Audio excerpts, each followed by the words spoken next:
So I've gotten a lot of positive response and a lot of interesting feedback from the Crosscut series 1, 2, and 3. And because of that, I'm going to do a couple more as I prep these saws for my Crosscut saw class. One thing that I'm hearing a lot from you guys is I made the statement that you could no longer buy these saws. And I've gotten 100 emails or so of people correcting me on that, saying, oh yeah, they jumped on the websites and found half a dozen companies that are selling them. Those new saws are not to be confused with the vintage saws. That would be like comparing a pair of white smoke jumpers to a pair of Walmart cat boots. You know, they're not even in the same ballpark. It's all about two things. It's all about the quality of the steel, but more important than that, it's about the grind. And I'm going to explain to you what makes these saws, these old vintage saws, what some consider to be a national treasure.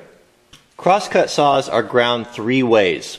The saws that you guys are referring me to, the brand new saws that you can buy, are ground what they call a flat ground. And what that means is the entire saw, the whole thing is the same thickness, from the spine to the teeth, from the sides to the waist. It's just one flat piece of metal with sharpened teeth on it. That is the least desirable.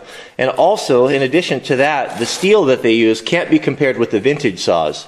If you go look at the Forest Service regulations, and the Forest Service actively uses these saws, the elite firefighters, smoke jumpers, hot shots, whenever they're fighting a fire in the wilderness area, as most of you know, motor vehicles, engines of any sort are not allowed into a wilderness area. That includes during times of fire. So they actually jump with these crosscut saws, and this, in their cache of tools, is their most precious tool and the one that they take the most care and look after the most. So what they spec out with the new saws is that sometimes when they're transporting, and whether it be in boat or helicopter or aircraft, they need to be bound. You know, they need to be bent around a pack or bent around, they could bring them in on horseback or mule, they'll have to bend them around. The old saws, you can bend them for not permanently, but for short periods of time, and they'll return back to their original shape with no damage. It doesn't hurt the saw whatsoever. The new saws do not have that quality of steel. They cannot be bent, and if you try to straighten them out, they have a memory, and they'll remember that bend, and you'll never get them straight again. Not to mention the fact that they have that flat ground. That means is it's so that the kerf has to be bigger. To break that down is you have to cut more wood.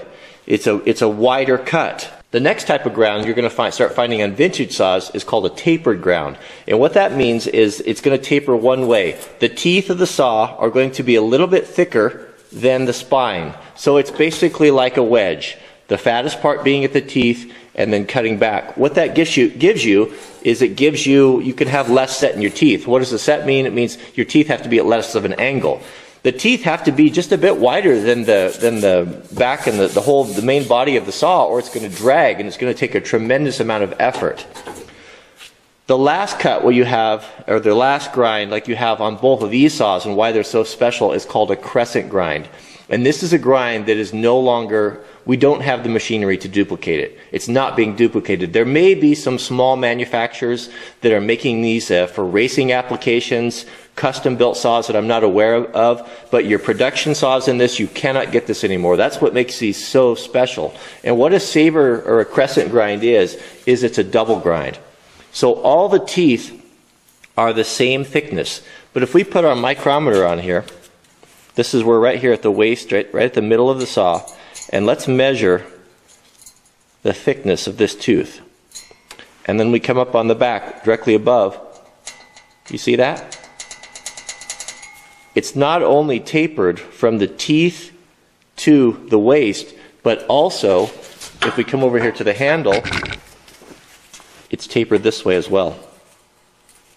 So if we put our mic on this edge here and come back to the waist, we'll see that?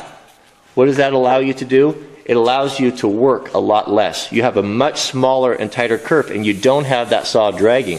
So as you start cutting, you have a smaller kerf. You can have much less of a set in your teeth, and it is considered to be, it was the high water mark. It was the pinnacle of ergonomics and perfection when it came to crosscut saws. So that's why these are so valuable. Get down in here.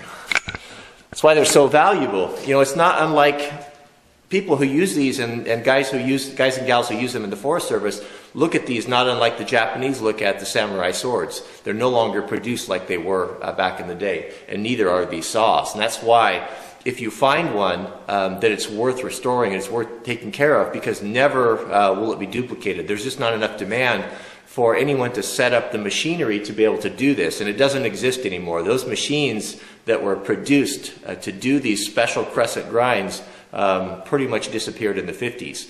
So if you're looking at old saws, take a micrometer with you, or you can even measure it. It's really noticeable. You can even feel it with your fingers. And if you find saws that are crescent ground like that, those are worth restoring, and those are very valuable. A saw like this in good condition just for the blade that hasn't been sharpened, that's in mint condition like Wanda here, can be worth anywhere from $500 to $750 if you can find one. So that's just a little insight for Crosscut saws, what the difference is between the brand new ones and the old ones, why the vintage saws are so much more desirable and so much easier to cut with. I hope that explained it. So I'll have, I'll bring in here, I just finished up Wanda here, which is my 6.5 foot bucking saw, which was in really good shape. And you can see here below, I've got a 6 foot, I think it's a 6 foot, maybe 5.5, I'll have to measure it, bucking saw, which is a really nice saw. It's also crescent ground, so it's got that double taper in it. It's pretty rusty. Also, I just started working on it. I noticed that there are it's got some dings and dents in it. You can see some high spots. Right here is a perfect example. You see, as I ran my stone over there, you can see how we've got that, looks like a big coffee bean there. What that means is it's got a dent. I can see the crease in it. And I'm not going to fool with it now because it takes very special skill and tools to remove those dents. Hopefully I'll be learning that in the saw class, but I'll just leave it alone and I'll clean this up the best I can and take them with me to Montana and hopefully develop the skills where I can learn to bring this back. But I'll get this all restored just like Wanda was, and I'll have a nice 6 foot bucking saw, a nice 6.5 foot felling saw, and that is a great 1-2 punch, and it's just the perfect combination. This one also has a broken tooth on it. So you can see right here, but I'm not overly concerned about this because it's clear back on the handle, and I'm not typically going to be cutting back in here. Oftentimes if you're using this by yourself or you're felling with it, you're going to remove a handle, and you can use the edges for doing the finishing work. But if it comes to that, which would be probably pretty rare for me, I can simply take the handle off and use the other side. So the fact that this is a vintage crescent ground saw makes it worthwhile. Even though it has that broken tooth on it, I'm not gonna discard it because it's irreplaceable. One other thing I did forget to mention, when you're looking at saws, one way you can tell the difference between a felling saw and a bucking saw is a bucking saw is going to have 2 holes at the ends, and the felling saw is going to have 1. A reason for this is if you needed to get a little bit more leverage, you could, and you're in really soft wood, you could move the handle up and just get a little bit more downward force on it. So it was just a way to kind of control the trim of the saw depending on the condition. So usually it's going to be thicker, it'll have the straight back, and it'll have 2 holes as a rule for a bucking saw, 1 hole for a felling saw.